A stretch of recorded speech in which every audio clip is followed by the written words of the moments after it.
오늘은 교회력으로 삼위일체 주일입니다. 우리는 보통 요한복음 3장 16절 말씀을 복음 중에 복음이다 이렇게 얘기를 합니다. 하나님이 세상을 이처럼 사랑하사 독생자를 주셨으니 이는 그를 믿는 자마다 멸망하지 않고 영생을 얻게 하려 하심이라. 하나님이 세상을 사랑하심으로 독생자를 주셨습니다. 하나님이 독생자를 통해 세상을 구원할 방법을 마련하신 거죠. 그리고 성령을 통해서 그 독생자를 믿는 믿음을 주십니다. 이른바 하나님이 우리 인간의 구원을 이루시는 방편을 삼위로 존재하시는 하나님의 연합으로 이루시도록 준비해 놓으셨다 하는 말입니다. 다시 말하면 하나님이 작정하신 예정하신 이 구속사를 이루시기 위해서 삼위 하나님으로 존재하시는 겁니다. 그리고 하늘에 하나님이 땅으로 강림하셔서 구원을 이루시고 다시 우리 안으로 들어오시기 위해서 삼위로 존재하시는 겁니다. 이게 바로 신비 중의 신비 아니겠습니까? 그래서 삼위일체 교리는 이해하는 게 아니라 믿는 것입니다. 여러분 한번 따라해 보실까요? 삼위일체 교리는 이해하는 게 아니라 믿는 것이다. 여러분 이 말씀에 동의를 하시죠? 아무리 삼위일체 얘기를 하고 아시겠어요? 무슨 말씀인지 하면 도무지 무슨 말인지 모르겠습니다. 그렇게 얘기를 하는 분이 참 많습니다. 이 삼위일체 교리, 영적인 이 진리, 이것은 우리가 이해하고 머리로 분석하고 답을 내리고 할 수 있는 게 아닙니다. 하나님이 주시는 그 믿음으로 우리가 그것을 또 고백할 수 있게 되는 거죠.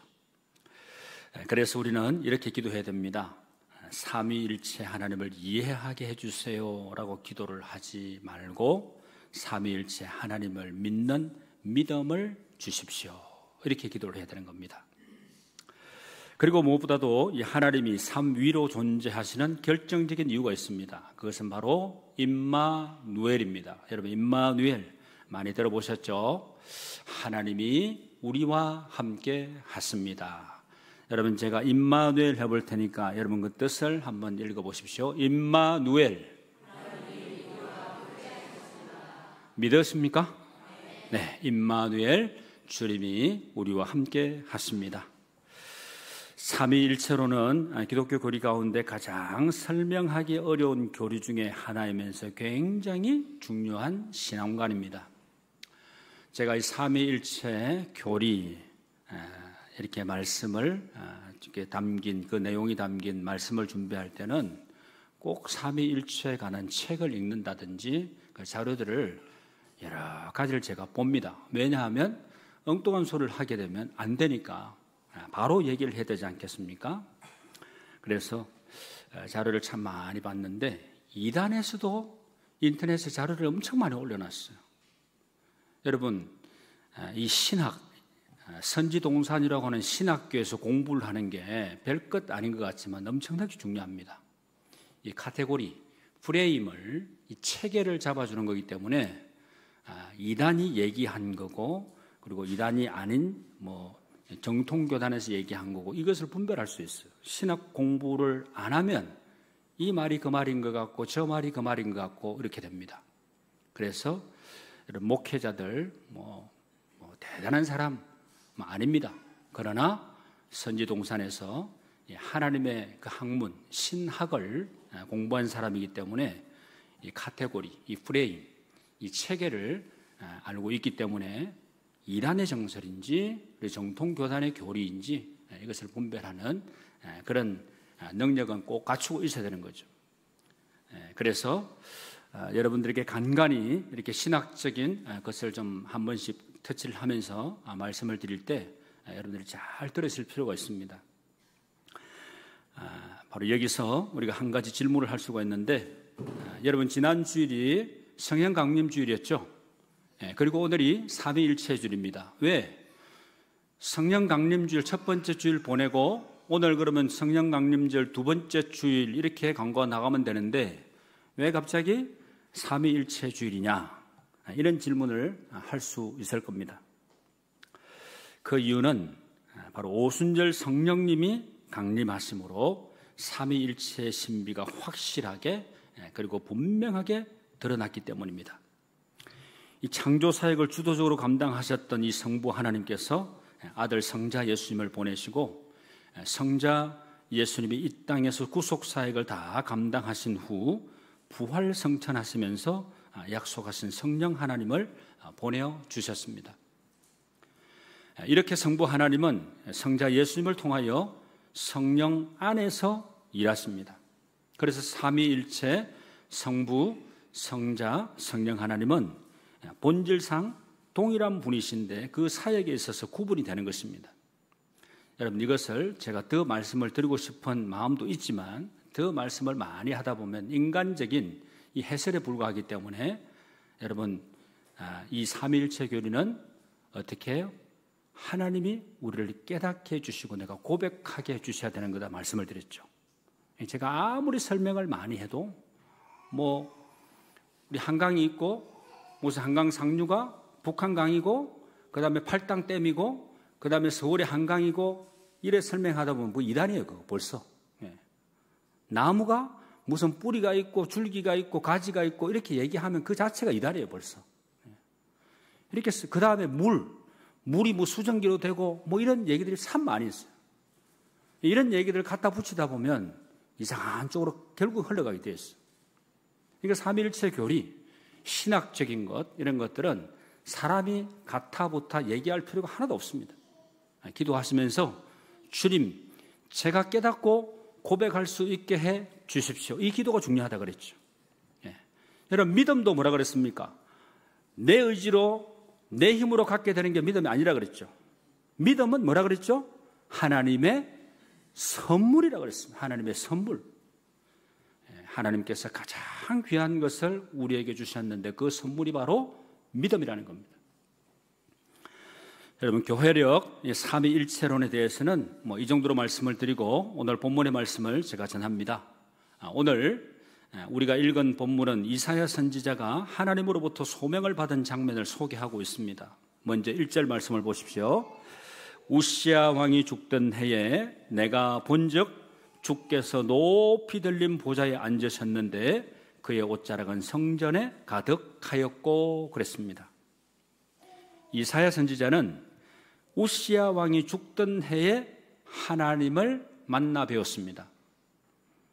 우시야 왕은 본명이 아사랴라는 이름이었는데 16세에 왕으로 등극을 하고 무려 52년간이나 나라를 다스렸고 68세에 죽었습니다.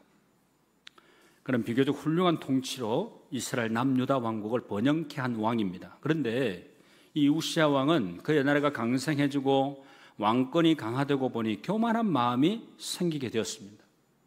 그는 성전의 성소에 들어가서 향단의 분향을 하려고 했습니다. 여러분, 성전 성소에 들어가서 향단의 분향을 하는 사람은 어떤 사람이죠? 제사장이라 하는 겁니다. 제사장이.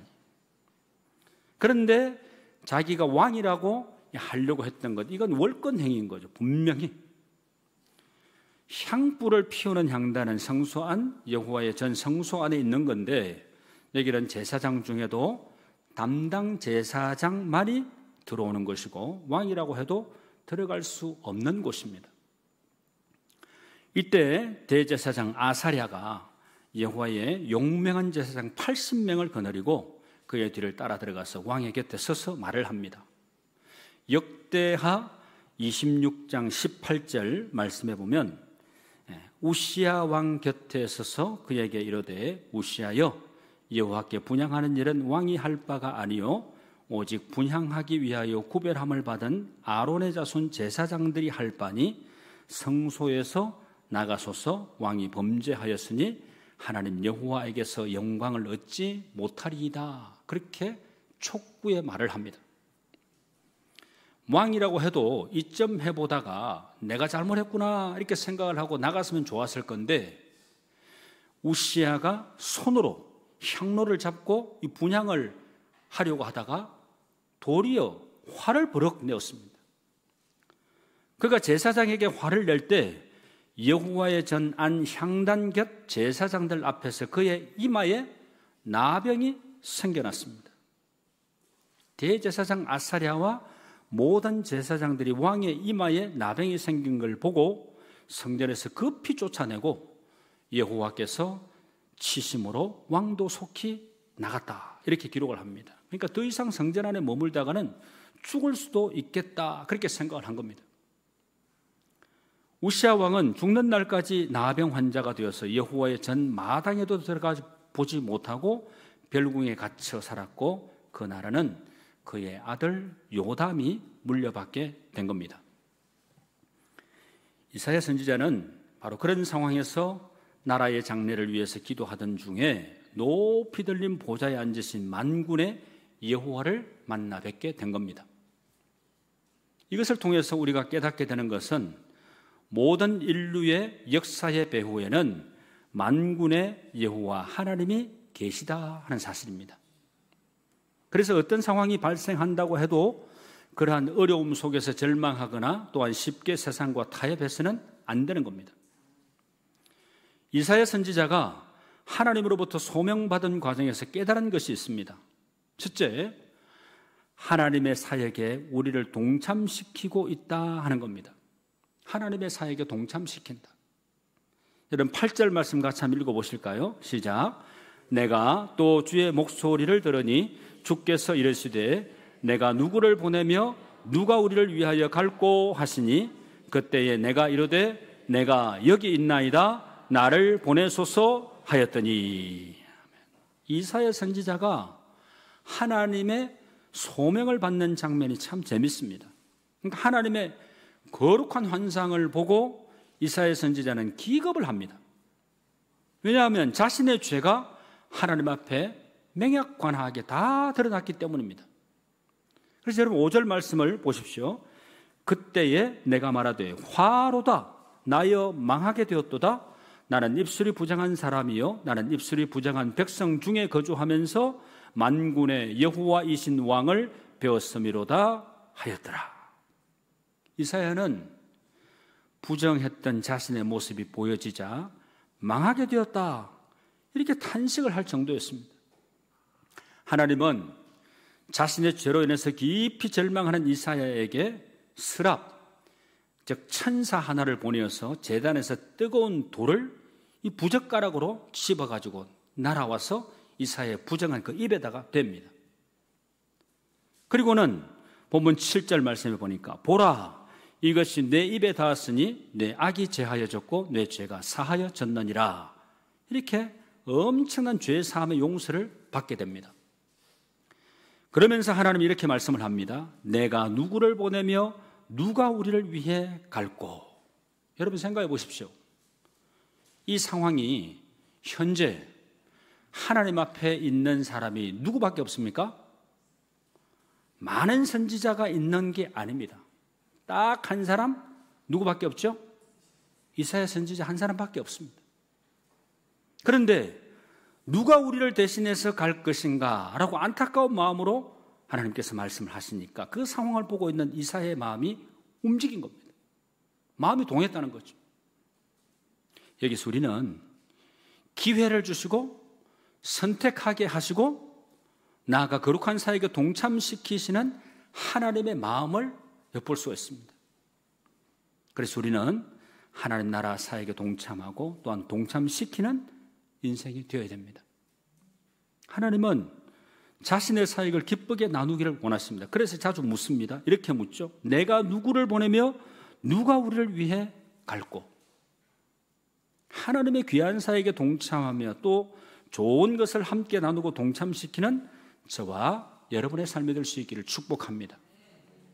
그리고 두 번째, 이사야 선지자가 하나님으로부터 소명받은 과정에서 깨달은 것은 우리를 살려주소서가 아니라 우리를 사용하소서가 되어야 한다는 겁니다. 여러분 한번 따라해 보실까요? 우리를 사용하소서. 여러분 거룩하신 하나님을 배웠을 때 이사야의 반응입니다. 화로다 나여 망하게 되었도다. 만군의 여호와이신 하나님을 대면하고 이사야는 자신이 부끄러운 존재이고 부정한 입술을 가지고 있음을 깨닫게 된 겁니다. 이 부정한 입술이라는 것은 바로 타락한 인격을 말하는 겁니다.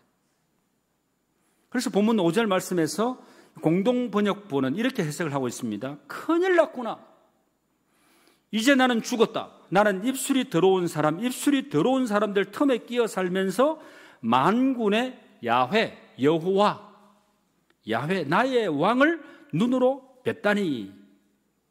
그러니까 주님의 거룩한 영광을 보고 이사야 선지자는 좌절했습니다. 큰일 났구나. 이제 나는 죽었다. 여러분, 우리가 늘상 사용하는 단어 아닙니까? 큰일 났다. 정말 큰일 났어. 이제 난 참 죽게 됐다. 내 망했다. 그때 하나님께서 어떻게 하셨습니까? 이사야를 죽였습니까? 아닙니다.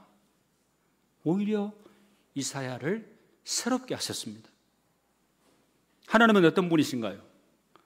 우리를 죽이는 분이 아니라 우리를 살리시는 분이십니다. 우리를 살려서 하나님의 귀한 일꾼으로 사용하시는 분입니다. 이게 중요합니다. 우리 사람은 내 마음을 불편하게 한다든지 힘들고 어렵게 하는 사람이 있으면 그냥 마음이 너무 힘들어요. 그래서 막 그 사람이 막 안 됐으면 좋겠고, 뭐 우리나라 뭐 속담에 그런 말도 있잖아요. 사촌이 논을 사면 배가 아프다, 그런 말도 있잖아요. 뭐 잘 되거나 그리고 나를 힘들게 하거나 그러면 뭐 인지상정, 사람이라면 막 그냥 나보다 잘 안 되는 게 좋아요. 사람들의 마음이 그런 것 같아요. 그런데 하나님은 결코 그런 분이 아니시라는 거죠.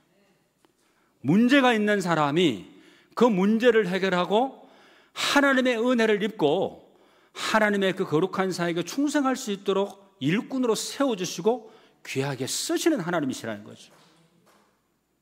여러분, 그러면 우리가 이런 말씀을 들으면서 우리가 생각을 해보아야 되겠죠. 나는 정말 하나님의 은혜를 입고 살아가는 사람인가? 나에게 맡겨주신 사명을 충실히 감당하고 있는 사람인가?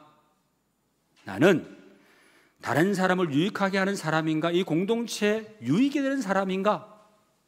이 공동체를 허무는 사람인가? 이런 생각을 해보아야 되겠죠.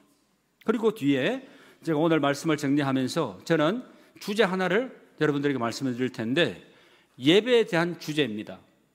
예배 1시간을 잘 드리면, 우리 교회는 1시간 넘지 않습니다. 보통 일반적으로 1시간 안 넘습니다. 1시간 딱 드리는데, 1시간 예배를 잘 드리게 되므로 내 인생이 세워지는 인생이냐, 하나님 앞에 귀하게 쓰임받는 인생이냐, 혹은 다른 교회는 1시간 반도 드리는 교회도 있더라고요. 2시간 가까이 드리는 교회도 있더라고요. 그런데도 수천 명이 모이는 교회도 있더라고요. 여러분, 1시간 내지는 1시간 반 동안 우리가 예배를 드리게 될 때, 예배 1시간 내가 어떻게 드렸냐에 따라서 내 생각이 어떻고 내 삶이 어떻게 되고, 그리고 내 세상 가운데 나가서 어떤 영향을 끼칠 수 있는가, 바로 이게 바로 직결되는 겁니다. 그래서 성도는 어려움과 고난이 닥칠 때 이렇게 기도해야 되는 겁니다. 주여 나를 살려주소서가 아니라 주님 저를 써주십시오. 여러분, 마태복음 6장 33절 말씀 잘 아시죠? 여러분 같이 한번 읽어보실까요? 너희는 먼저 그의 나라와 그의 의를 구하라. 그리하면 이 모든 것을 너희에게 더하시리라. 하나님의 말씀입니다. 여러분, 이 말씀을 믿는다면 살려달라고 하지 않고 사용해달라고 기도해야 되지 않겠습니까? 여러분, 이러한 믿음이 있기를 바랍니다. 이런 믿음의 기도를 드릴 수 있게 되기를 바랍니다. 살려달라고가 아니라 사용해달라고 기도하시길 바랍니다. 그리고 마지막 세 번째는 이사야 선지자가 하나님으로부터 소명받은 과정에서 깨달은 것, 자원하는 마음으로 드렸다는 것입니다. 어떤 마음요? 자원하는 마음. 스스로 흔쾌히 하고 싶은 그 마음이었던 거죠. 여러분, 8절 말씀 다시 봅니다. 내가 또 주의 목소리를 들으니 주께서 이르시되 내가 누구를 보내며 누가 우리를 위하여 갈고 하시니 그때 내가 이르되 내가 여기 있나이다 나를 보내소서 하였더니, 내가 주의 목소리를 들으니 내가 누구를 보내며 누가 우리를 위하여 갈고. 여러분, 이사야가 고백을 합니다. 내가 여기 있나이다 나를 보내소서. 여러분, 공동번역 성경에서 이렇게 말씀을 합니다.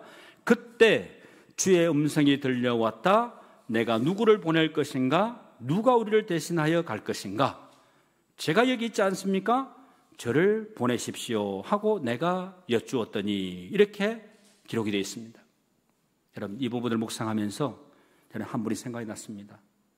예수님이 생각이 납니다. 하나님께서 죄로 인해서 멸망하는 사람들을 보면서 탄식하십니다. 내가 누구를 보낼 건가? 예수님이 말씀하시죠. 아버지, 제가 여기 있습니다. 저를 보내주소서.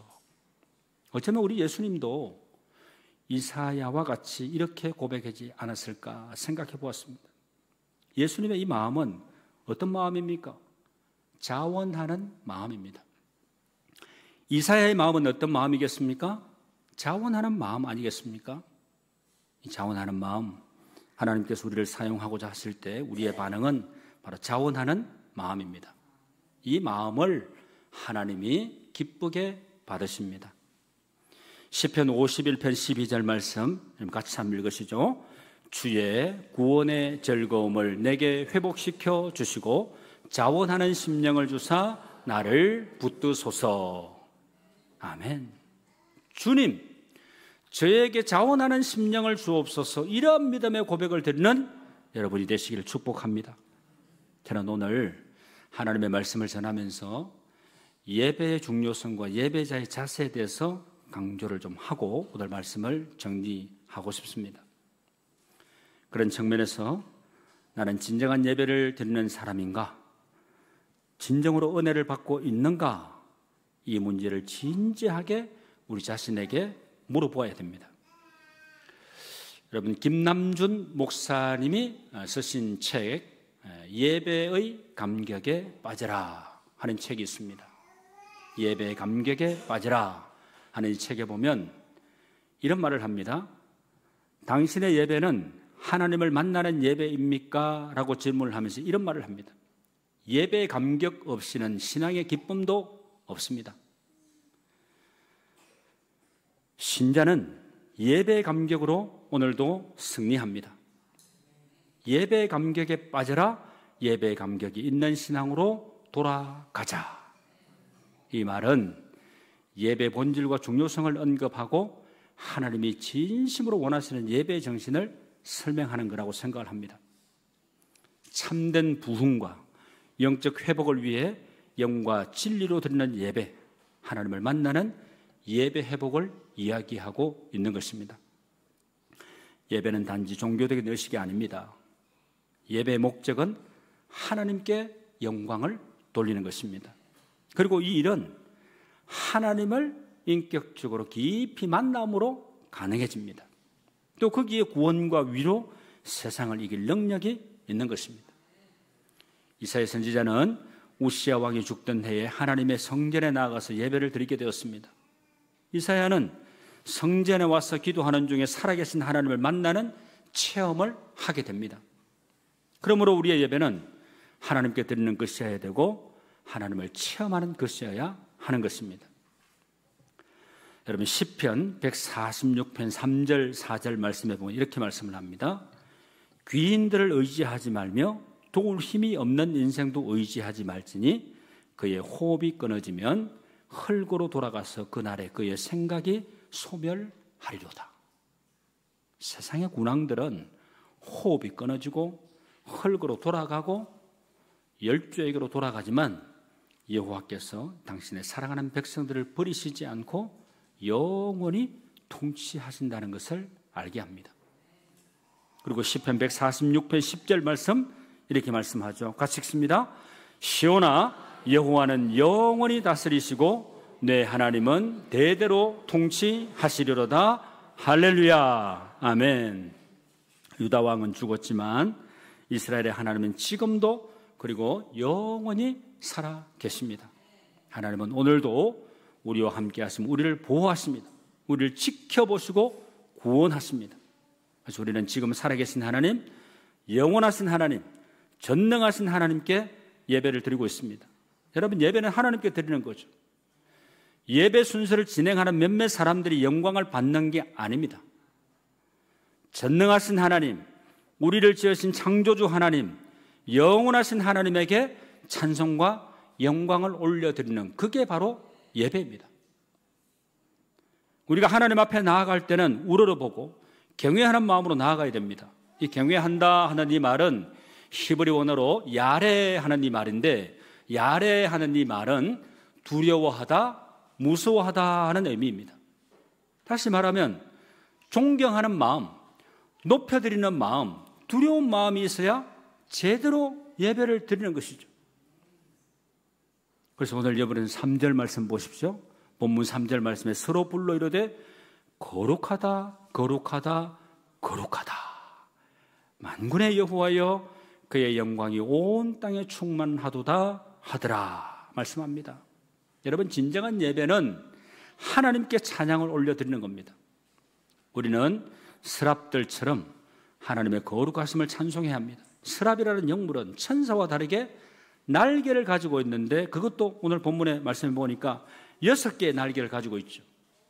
2날개로는 얼굴을 가리고, 2날개로는 발을 가리고, 2날개로 날면서 찬송을 부르는데 어떻게 한다고요? 거룩하다, 거룩하다, 거룩하다. 몇 번이나 거룩하다 그럽니까? 3번이나. 만군의 여호와의 그의 영광이 온 땅에 충만하도다, 이렇게 노래를 합니다. 히브리어에 있어서 3번이나 같은 말을 반복하는 것은 최상급으로 강조하는 용법입니다. 그러니까 2번 강조하면 비교급이고 3번 강조하는 것은 최상급으로 강조하는 것입니다. 그러니까 완전한 거룩함, 최선을 다한 찬양을 얘기하는 것입니다.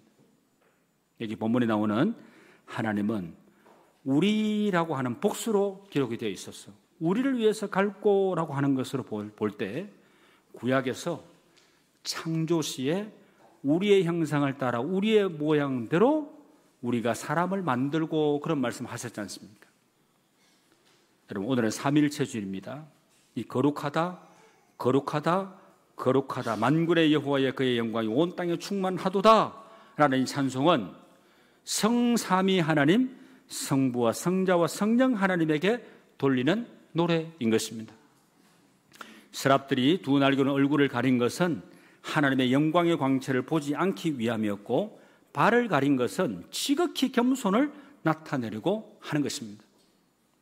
창조주 하나님 앞에서는 한없이 부끄럽고 부족함을 느끼면서 겸손한 마음이 아니고서는 하나님 앞에 진정한 예배를 드릴 수 없는 것입니다.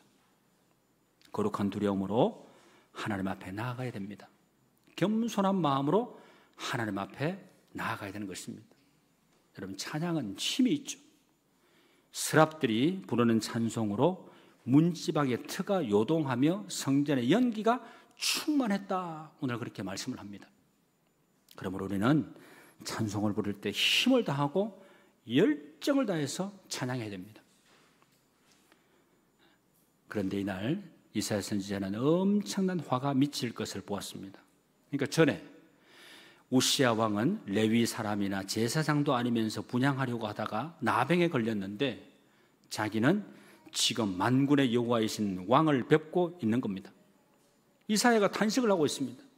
여러분, 5절 말씀을 보십시오. 화로다 나여 망하게 되었도다. 나는 입술이 부정한 사람이여 나는 입술이 부정한 백성 중에 거주하면서 만군의 여호와이신 왕을 배웠음이로다. 이렇게 회개하는 심정으로 외쳤습니다. 부정한 입술로 하나님을 찬양할 수 없습니다. 구원받은 감격과 용서받은 감격이 있어야 진정한 찬송이 될 수가 있습니다. 그때 스랍 중에 하나가 부젓가락으로 제단에서 집은 바 핀 숯을 가지고 이사야에게로 날아와서 벌겋게 핀 숯을 이사야의 입에 대어주었습니다. 이후에 사죄 선언이 있었습니다. 보라, 이것이 내 입에 닿았으니 내 악이 제하여졌고 내 죄가 사하여졌느니라. 이 순간 이사야는 입술이 부정하였고 입술이 부정한 백성 중에 살면서 지은 죄를 다 용서함을 받게 된 것입니다. 오늘 우리는 십자가에 달려 돌아가신 우리 주님을 바라보면서 주님의 흘리신 보혈로 우리의 죄를 다 씻어 주시는 것을 감사하면서 예배 드려야 합니다. 이사야 선지자가 외칩니다. 이사야서 1장 18절 말씀 같이 읽습니다. 여호와께서 말씀하시되 오라 우리가 서로 변론하자. 너희의 죄가 주홍 같을지라도 눈과 같이 희어질 것이요 진홍같이 붉을지라도 양털같이 희게 되리라. 아멘. 말씀을 맺습니다. 사랑하는 성도 여러분, 삶의 진정한 목적을 아는 게 축복이고 진정으로 은혜 받는 것이라 말할 수 있겠죠. 오늘 우리는 이사야의 소명장을 함께 살펴보았습니다.